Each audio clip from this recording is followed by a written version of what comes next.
Damn these Biloxi blues, it happens every night. Every And night. I ain't ever met a riverboat dealer that could ever be a friend of mine. I have not. The summer heat never treats me kind, it leaves trouble on my mind. So I'm bidding farewell, putting in my notice, and I'll see you at another time. Sing. This highway does not know my name, and I don't care. Nope. No, I don't care.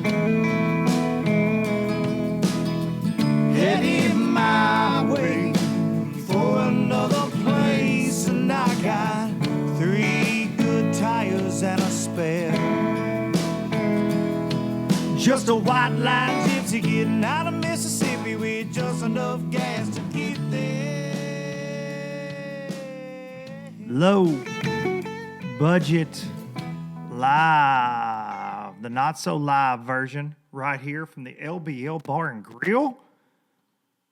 And the first one of 2022. Happy New Year to each and every one of you low-lifers out there. This is the podcast for January the 3rd. Man, I keep getting grayer and them years keep going off the calendar. 2021 was a good one and a crazy one at times and a bad one at times. I think that's every year though, right? I think we all you go through different things in life. And I think especially as you get older, things get a little hairier, a little crazier. No, I'm not just talking about like ear hair and nose hair. I'm talking about like little tricky situations sometimes you find yourself in, or loved ones lost or friends lost, things like that. But as you get older, it seems like those phone calls occur a little bit more. Y'all comment if you feel me on that. For sure. But new year, new you kind of business.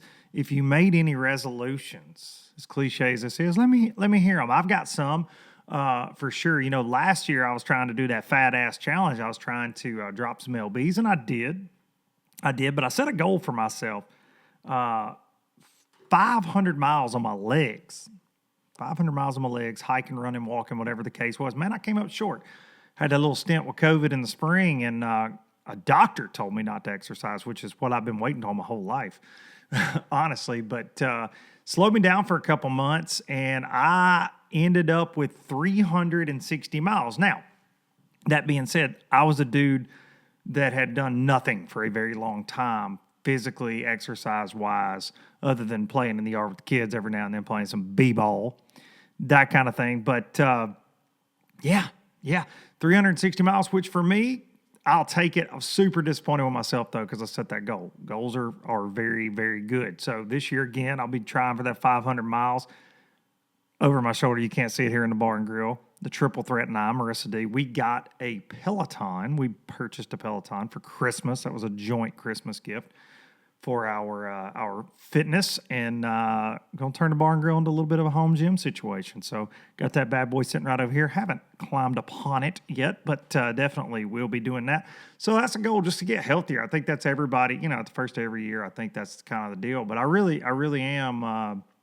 That's something I'm striving for. One of a good friend of mine that plays music with me, Josh Winters, J Dubs on the drums. That dude has gone through a transformation in life physically that's impressive, and he's a busy dude, father of 2. So no excuses in 2022 health wise for me. I also, I want to do some traveling this year with my family. To different places, I think, whether that's a hunting trip, a fishing trip, just seeing different things. Life's too short to, I don't know, we all get in kind of the routine. We go to the same places on family trips or vacations, whatnot. And I want to do some things like that, like let them experience things while they're growing up and before they get too grown. And we've got, Harper and Charlie, the triple threats oldest. They are, Harper's graduating college. Charlie's graduating high school this year and fixing to go to college. So lots of changes going on in our house in 2022. So I want to try to hang on to some of that, you parents out there can feel me on that. And then for me, I want to push to do more live podcasts. this year. Again, I had so much fun on the live that we did with Brad Knight the other night. And I want to try to do that, once a month, twice a month, and maybe not make them the regular LBLs, make it, don't make that replace the Monday show, the Not So Live, but maybe crank them out on a Thursday. I don't know. We'll see on that. And then last but not least for me is music. I want to, got a fire in me, man, for my songwriting again, and I'm writing a ton, and I want to record another either EP, which is like a 6-song deal, or another album like I did in 2013. But I want, in 2013, I didn't have my band on it. I had some other players and friends of mine play on it, but I want my band, and I want to go into a studio and record some of the new songs. So that is very, very much a goal/resolution of mine. So that's kind of what I'm looking at right there. Y'all let me know if what y'all are thinking out there. I like seeing where people are at, but I want to do that this year. That's a goal of mine, is to finish writing. I've got several new songs, but finish writing something just for a project. I want to challenge myself like that creatively, and keep pushing. I enjoy that. It's like a brain game for me, writing songs. So I really enjoy that. And there are lots of you out there that enjoy the music, and it's very that's an honor for me. So here's to 2020. I don't have a drink, but here's to 2022 right there with some StarTron. Going to get these sponsors in here real quick. Today we are brought to you by StarTron, kicking ethanol in the teeth, going into this will be our 5th year with StarTron and the fine folks down there, Fort Lauderdale, Florida, kicking ethanol in the teeth, bringing you low budget live. Drop this in your weed eater, in your chainsaw, in your bass boat to protect that outboard engine, in your vehicle. Ethanol will gum up the works. You want to take care of it. If you're going to store that boat through the winter, you want to make sure you're putting this in the tank. If you left any fuel in there whatsoever, little dab will do you. This bottle treats 256 gallons. Kick ethanol in the teeth with StarTron. We appreciate the folks from StarTron. Hang the banner. Express Boats, Hot Springs, Arkansas. Cannot wait to get my new one, but I still got that OG, the first one down there, that X21. And man, this week we're going to be doing some fishing in it. Get me and little Trey Swindle got that Alabama Bass Trail. We're going to split up the practice duties. We're going to practice a couple days, but we're going to split it up. He's going to go one way. I'm going to go the other in the Express. And we are going to fish out of his boat, though, in those events. We are fortunate enough to, and I'm going to look this up real quick because I want to get the exact name of the company. I know the company, but I want to make sure I got it. North Alabama Mortgage gonna support Team Swindle / Duncan in the ABTs, and that's little Trey's title sponsor. He talked about it. Brian and crew at North Alabama Mortgage. They also do mortgages in Tennessee and in Florida. But look those folks up if you're refining, if you're buying a house. Great company, and we appreciate them supporting us, and I appreciate them. They support several anglers in the opens, and mainly little Trey, and very cool to have non-endemic companies sponsoring that. But we're going to fish out of Trey's boat in those 3 events, but I'm going to practice in the Express, so I'm looking forward to getting down there. The boys and I took the X21. We went to Lake Jordan and did a little pre-fishing, and I'd never been on Lake Jordan. We drove 3.5 hours. Drove down there, fished all day till dark, and then drove 3.5 hours home. And I'm too old for that crap. But it was good to be back on the water in the old Express. Caught some big old spotted bass, and looking forward to that event. Hopefully, Trey and I can compete with the likes of Scott Canterbury and Jordan Lee and Gerald Swindle and Justin Atkins and a lot of amazing Alabama anglers and anglers from all over the country. But ABT 100, January 8th. Looking forward to that one.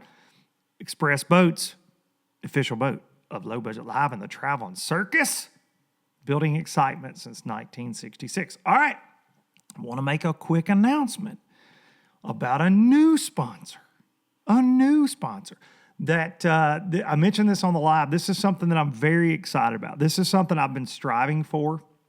I've been thinking about for a while, and I think that, and I've seen people have these situations, these sponsor setups, where they have the ability to kind of be a free agent, right?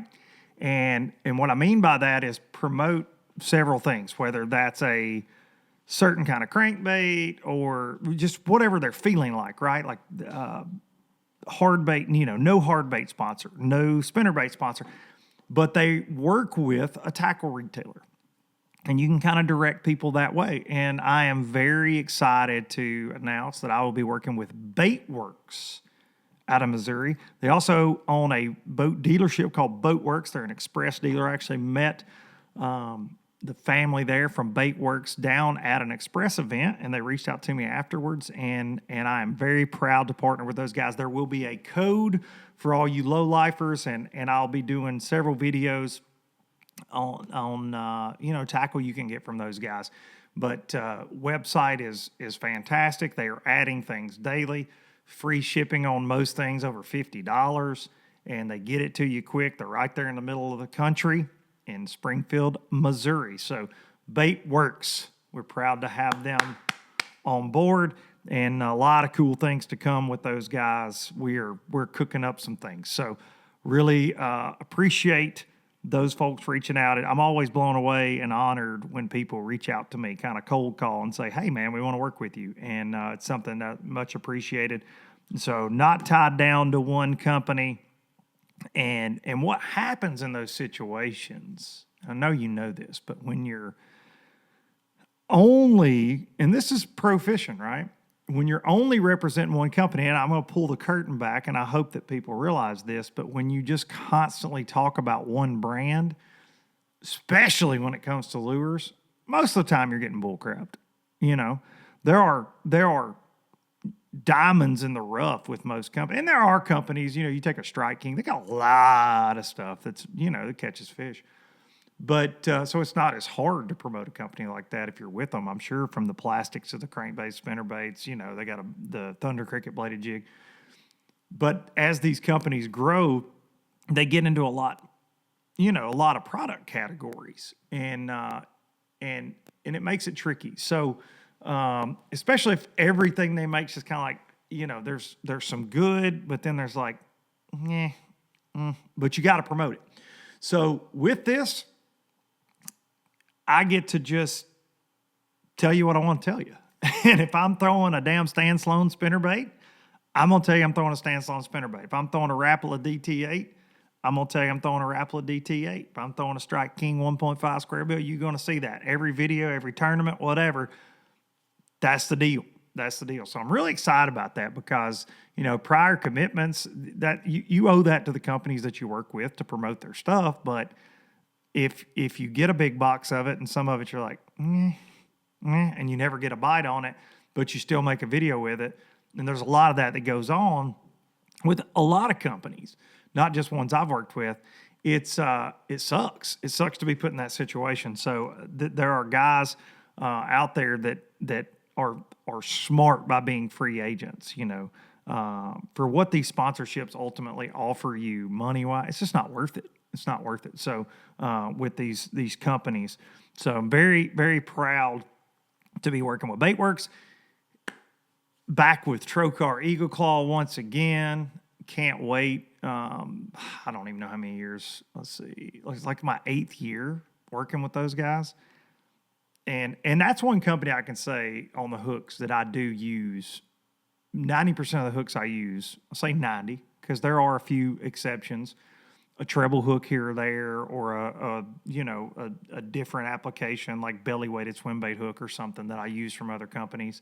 I'll tell you that too, though. Straight up, y'all know that. But Trocar is definitely one of those companies, Eagle Claw Laser Sharp, that I've been with for a very long time, and I do use the products and love the products. So proud to be with them again. Express Yamaha, lots of things going on. So this is kind of the housekeeping show. But right now we're going to text our guest. I got to rambling. Y'all know that.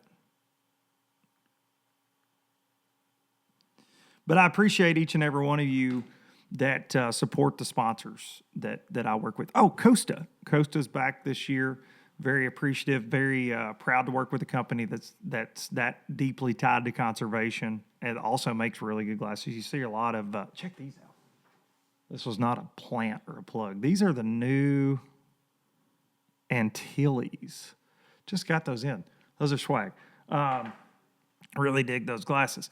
But proud to be with them again. There's a lot of talk about glasses out there always. Everybody's got damn sunglasses. Oh, we got glass lenses. Oh, we got this, we got that. Just look. There's no company in the fishing industry that supports the industry more than Costa. And not just tournaments, like conservation efforts. It's insane. So that's where you want to be. That's where you want to be.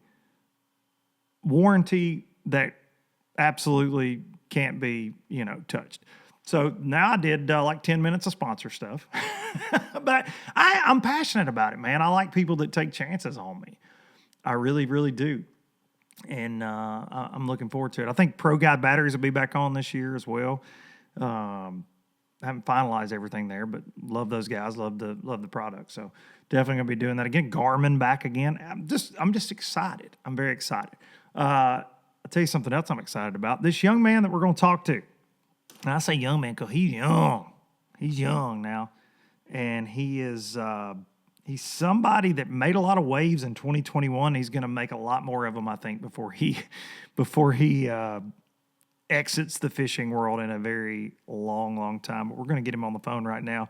He's a West Coast killer. One of the new phenoms to come out of the West Coast, ladies and gentlemen, Mr. Andrew Loberg. Andrew! Mr. Luke Duncan, how's it going, sir? How are you, brother? Welcome to LBL. Yeah, thanks for having me on, man. The new Happy New Year edition, the first one, the January 3rd podcast. We're kicking it off with you, young man. Yes, sir. Hopefully I don't let you down. So big year in 2021, but Yep.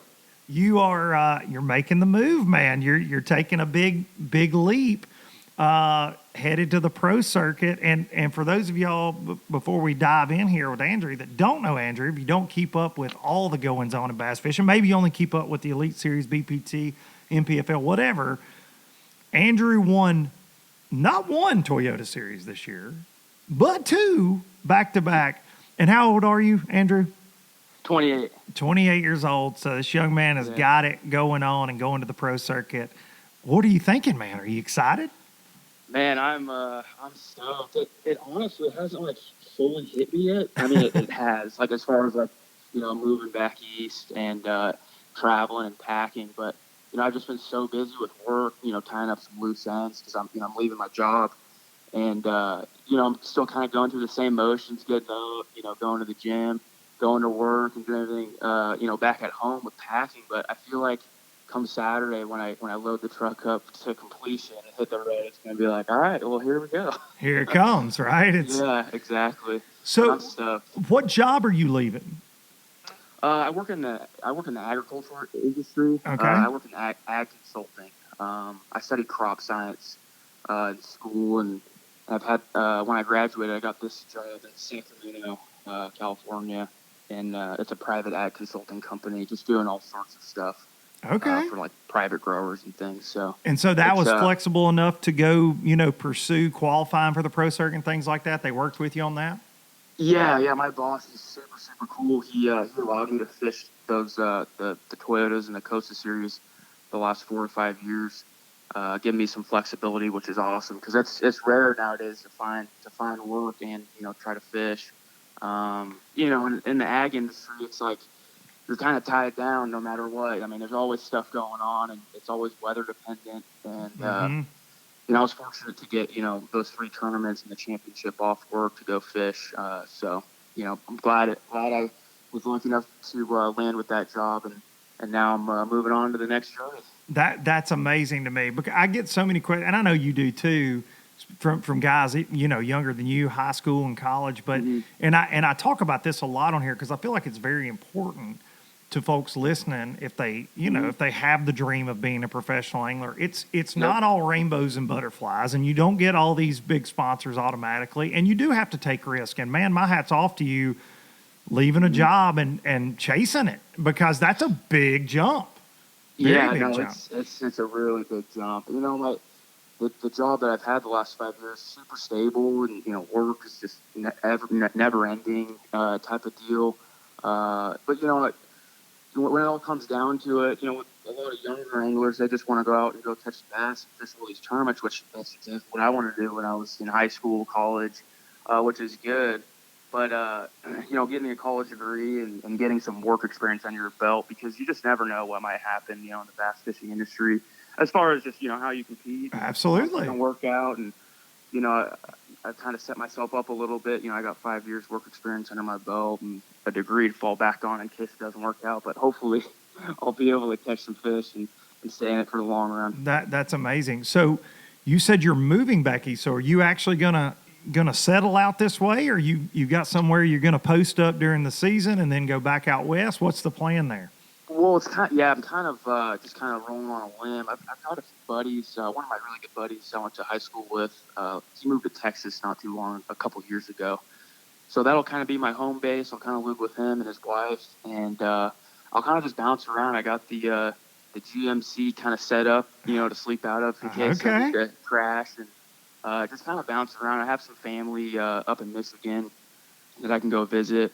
And then one of my buddies that I'm traveling with, Phil Dutra, him and his family moved to Alabama. Okay. So, you know, I'll have a couple areas to stay at. But like I said, I got the GMC suites to fall back on in case I need somewhere to sleep. That's amazing, man. I love it. Like, that is, I say it over and over and over, week after week on the show. It is, you have to be obsessed with it, man. If you're not, you're never going to make it. And you are.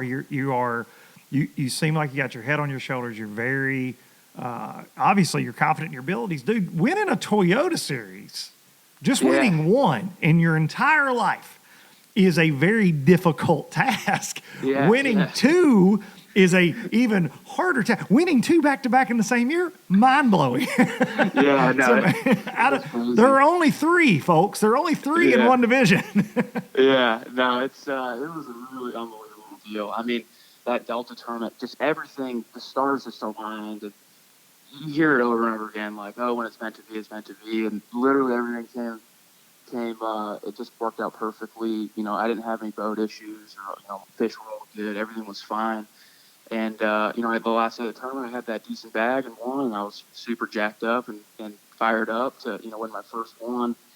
And, you know, going to Havasu, I just didn't really have the highest expectations. Obviously, you want to go in and win, and I had that kind of momentum, like, just thinking in my head, I'm like, well, I'm already kind of guaranteed the championship, which is cool. And I'm just going to go in, you know, fish, try to, you know, get some media coverage, you know, have a good showing to kind of close out the year, and everything just fell back into place again. It's so incredible, man. That was, to me, one of the top bass fishing stories of the year. In the pro fishing world, just back to back, and on two very diverse fisheries. I mean, totally, you're not a one-trick pony if you can win on a tidal fishery and Havasu. You go from grass, tidal, shallow fishery to, you know, most times in the springtime it has like 25, 30 feet down. I mean, it's crazy how clear that place is. But it was pretty cool. Very cool, man. And so looking forward to the pro circuit. Have you been to any of those bodies of water on that schedule this year? I've only been to Pickwick and Gunnersville before. I haven't been to haven't fished anywhere in Texas, haven't been to Florida, and that's going to be interesting. And haven't been up north. So it'll be a surprise. It'll be fun. I'm just excited to get out there. But you have fished Pickwick and Gunnersville, and those two they're back to back on the schedule, right? Yep, exactly. Very cool. That's two of my home areas there, man. I am of all years, which has been a couple years since I've been on the pro circuit, but when that schedule rolled out, I was like, damn. I'll be honest. Cool. It's a great schedule. It is a great schedule. It's an awesome looking schedule. I'm fired up to do it. And I'm actually going to fish the Central Toyotas too, just to kind of keep my line wet and try to, make that championship again. Okay, so you're gonna climb in those as well. Yeah, so I'm kind of, central. They got Gunnersville and then Dale Hollow, Chickamauga, so it'll be kind of in that same region as well. Right on. Okay. Yeah, I haven't paid a lot of attention to those Toyota schedules. I need to. I talked to Mark McQuaw the other day, and I'd like to jump in a couple of those if schedules permits. But Totally. So Gunnersville, Dale Hollow, and Chick, that'll be a fun schedule for you. Yeah. If you had to pick, are you, as you look at this, because I remember, man, I fish as a co-angler, I qualify, and I get the call that, hey, you want to step up? Do you want to do this next year?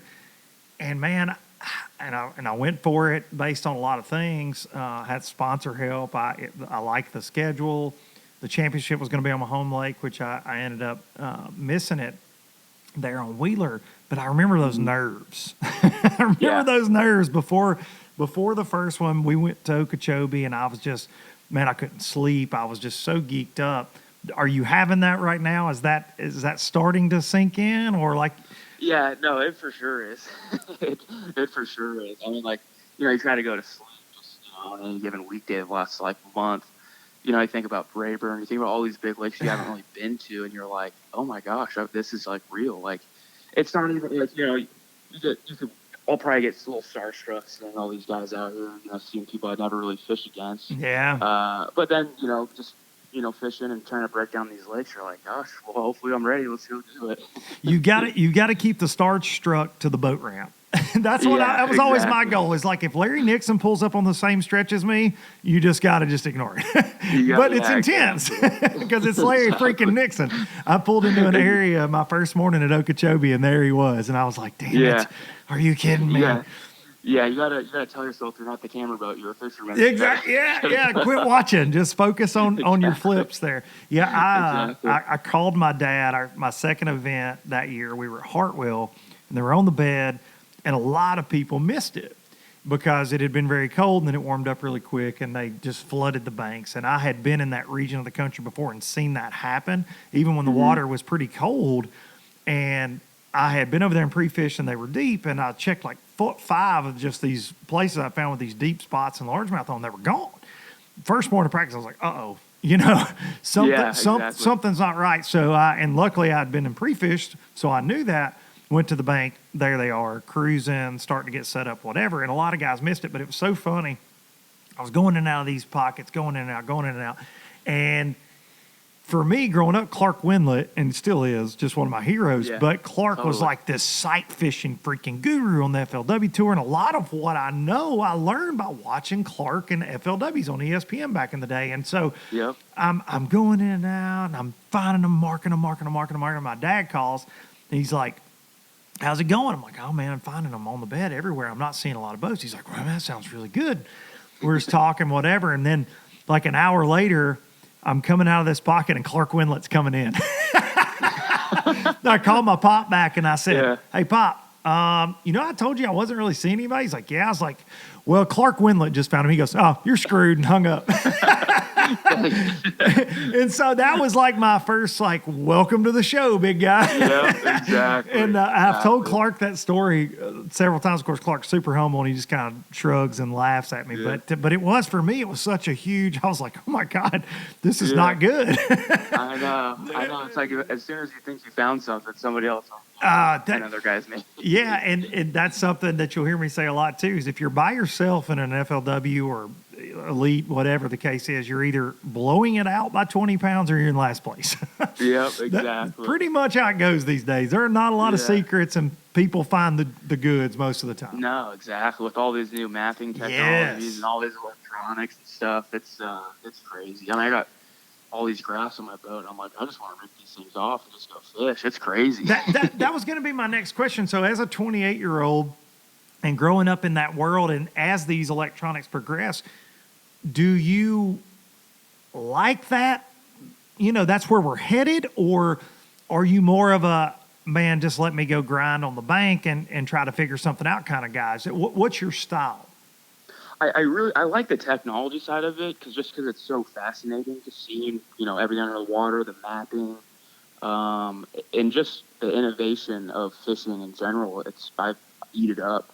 I try to study as much as I can, and I get on the water and break everything down, which is great. But when you really get back to it, one of the main reasons why bass fishermen absolutely eat up just going out, not even just bass, just fishermen and just the outdoorsmen in general. It's like, you just get out there and soak up the outdoors, and really in the bass fishing industry, you're tricking a live specimen into an artificial bait. I mean, that's what we live for, right?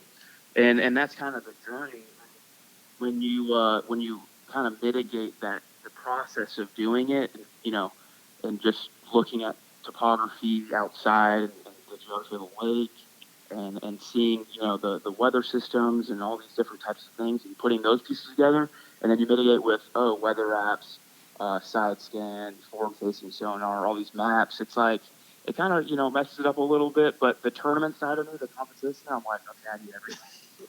You really do anymore, man. You gotta have the full deck if you're gonna. It's. You gotta have it. I mean, we see exceptions to that rule, right? I mean, we do, but to me, they're getting fewer and farther between. 100, yep. But you've got to just be this total package where you can go skip docks, but you also better be good with live scope or forward facing. You better be able to finesse fish. You better be I said on live, we did a live last week, and somebody said, what's the most, underrated or, check getting technique that people don't talk about? And for me, it's finesse fishing in general, whether that's, a Nico rig or whatever. I think folks like to think that bass fishing is meat and potatoes, where you're always got 25-pound fluoro and a 3/4 ounce jig or something. But at that level that you're at, and whether that's the open, it's not the case. In multi-day events, it's just not the case. Now, you can win your Saturday, whatever, go for broke, you're getting 5 bites. But when you're trying to make a living and points matter to get to the championships and Angler of the Year and requalifications, or in your case, like qualifying this year, you've got to be consistent. And that spinning rod comes out way more than folks realize. Totally. And I think, too, like, with technology and all these different types of baits and stuff coming out, you could see it kind of evolving with fishing as well. Like I remember listening to Justin Atkins a while back saying, like, I know you guys have the whole ledge from May to July ledge issue on the TBA system. No, it's terrible. It's like, yeah, exactly. And you can kind of tell, like, well, that's all happening. All this technology is great, and people are catching them. But then again, you see a lot of guys going back to the bank, and they're actually doing better. Yep. So it's same with the Alabama thing. It was crazy, and now it's kind of slowing down. So I think the technology, it's fine. It's good. But then again, I think it also changes in the fishing with bass itself, I think. Yeah, I wonder. I always think this, especially I've got some buddies. We all, my favorite line is, how are we going to out finesse, right? Like I don't know. I don't know where we're headed, because you do see that with live scope and with the electronics that we have. You can watch these fish. We're very fortunate that we get to see how they react to our presentations now, and the amount of times that they just completely ignore us. It's astounding. And even when you're throwing a freaking Ned rig or something on 4-pound line, I mean 6-pound, whatever, I throw things like that a lot, even on these schools in the summer. And dude, it's amazing. It's amazing. Totally. And I'm like, and we see these Japanese finesse techniques that used to, we kind of shrug our shoulders at, but I mean, these guys are throwing 3-pound line and, at places like Biwa. And I'm like, is that where we're headed? Because I don't know that it's not. Yeah, no, exactly. And it could kind of go back in reverse to where, just like you're, trying to go out deer hunting or whatever, where roll up to a spot in your boat, back off a couple 100 yards, put the trolling motor down super slow, all electronics off. Yeah. You got to be stealthy on these fish. And yeah. That's kind of what it's turned into. No doubt about it. Getting back to the basics, really. That's right. I think maybe finding the fish with all the electronics, but then like you're saying, just turn it off. I had a friend of mine fish that Bass Pro Shops US Open, and he was telling me he fished with a friend of his in his boat, and this guy 1,000% believed that on day 2 of the tournament, they were fishing shallow smallmouth, and they were really way up there in the standings after day 1, and he fully believed that the electronics, his buddy had, live and like 3 other graphs, And he fully believed that the electronics ruined their bite on the second day. He's like, I can't prove it, but he's like, man, he said he was running the trolling motor day one and he turned them all off. Well, his buddy was like, hey, I'm running it today. Like they kind of argued. And his buddy left it all on. He said they didn't catch crap. And he's like, man, it was like 10 feet of water or less was a pattern. And he said, man, I'm just telling you, that was just had to be it. And he's fully convinced of that. And I don't doubt it at all. Yeah. Well, I mean, you see these new graphs and like, for example, like forward-facing sonar, each new one that comes out. Oh, the first one's like you can see 30 feet out, great. Now you can see 100 feet out. Well, there's kind of there's a part to it to where for you to see 100 feet out, that sonar has to be pinging pretty hard. Yes, so they're going to hear it. So yeah, Atkins and I say that the fish on Pickwick they've all got like tumors. Yeah, because they get pinged so many times. Like damn, they got lumps on their heads down there. I'm telling you, when you pull off of a ledge spot on Pickwick, 5 more boats pull in before you can even get on pad. It's wild, man. It's pretty soon, guys, and all these top tournaments going to be asking the tournament director, "Hey, can I fish from the bank? Because all these boats." Yeah, yeah, exactly. Can I just parallel this riprap and just stand here and catch some, man? Yeah, or can I fish out of a kayak way back up in this creek where they can't go further than John Cox? We'll see the first Elite Series angler in a kayak. No doubt. Taking a Hobie way back somewhere. Yeah, that's interesting, man. I think that's definitely something I think we all as anglers need to keep in mind, though, because we're headed to some interesting territory. And I, for one, I'm a live scope junkie. Like and I'm a meat and potatoes dude too. Like I love nothing more than paralleling a bank with a square bill and throwing a spinnerbait. Well, I mean, that's how I grew up. And so I love that. But, man, the live scope deal in the last few years have just really got my attention.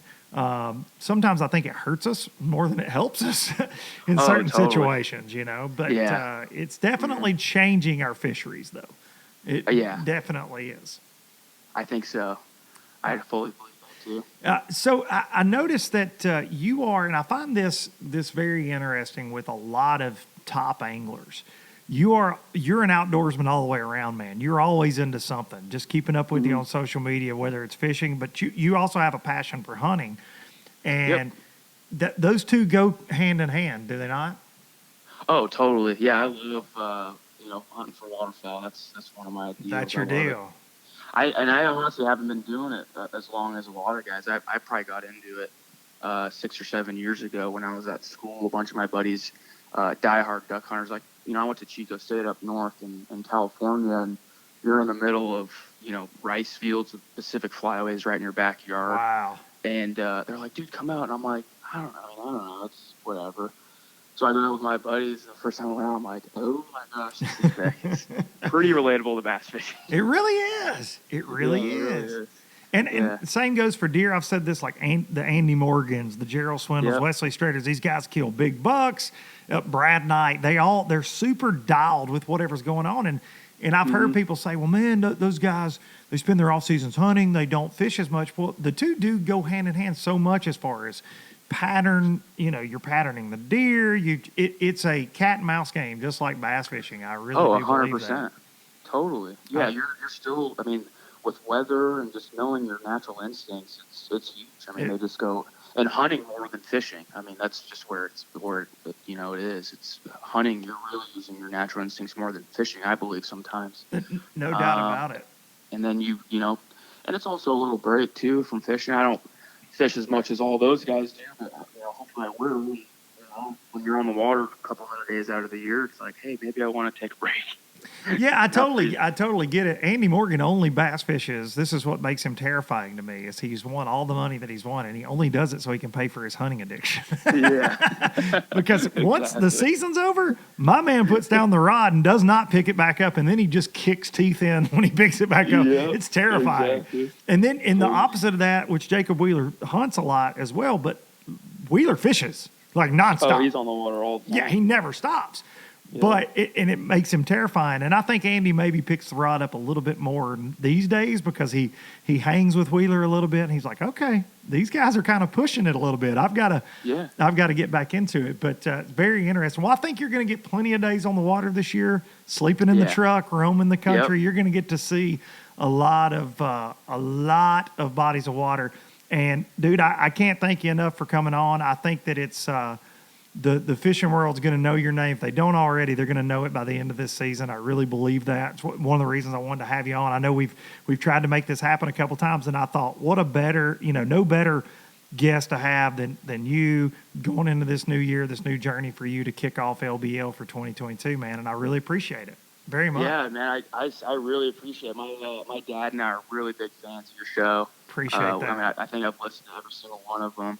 But yeah, I'm super stoked to get back out and hit the road and get on the water. It's going to be a really fun journey, and I can't wait to get out there and learn and just meet everybody too. It's going to be a blast. Well, it definitely is, man. I want to wish you the best of luck, and I want to say too, if you are when you get around Pickwick, you get around Gunnersville, and you need a place to crash. Saying it right here, I say this all the time. It's recorded, so it's there's no going back.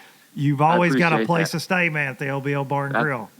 That's awesome. I really appreciate that. You're very, very welcome, man, and I hope to shake your hand this year. Ladies and gentlemen, awesome. Mr. Andrew Loberg. For sure. Thank you very much. Thank you, man. Happy New Year. Yep, Happy New Year. Have a good one. You too. All right, there he is. Man, there is such a strong difference. I talk to so many guys, man. You can just tell. You can just tell with some. And a young man right there he's going places. Very intelligent, very well spoken, fantastic angler, and super proud that he kicked off the year with us. As always, I'm proud that each and every one of you showed up, listened, support LBL. I appreciate each and every one of you more than you'll ever know. I'm thankful I get to do this, and we're going, here we go, another year. Who would have thought? Who would have thought? Make sure that you hug your mama every chance you get. We sure miss Teresa around here through the holidays especially. It's always tough during those times. And so, just make sure. If your mama's around, make sure you give her a hug. Let her know that you love her every single day. Going to take y'all out with some Biloxi Blues, and we're going to get you some new music eventually, I promise. And I will see y'all after me and little Trey go on a spotted bass adventure and hopefully win 25 grand. Come on, fingers crossed. See. Spanish moss, a Civil War ghost. Well, I'm gonna leave them in the past. Any direction, Lord, I'll be fine. It don't matter east or west. North, south, wherever the wind blows, I'm leaving those burdens at rest. This highway, it does not know my name, and I don't care. No, I don't care. Heading my way for another place, and I got 3 good tires and a spare. Just a white line gypsy getting out of Mississippi with just enough gas to get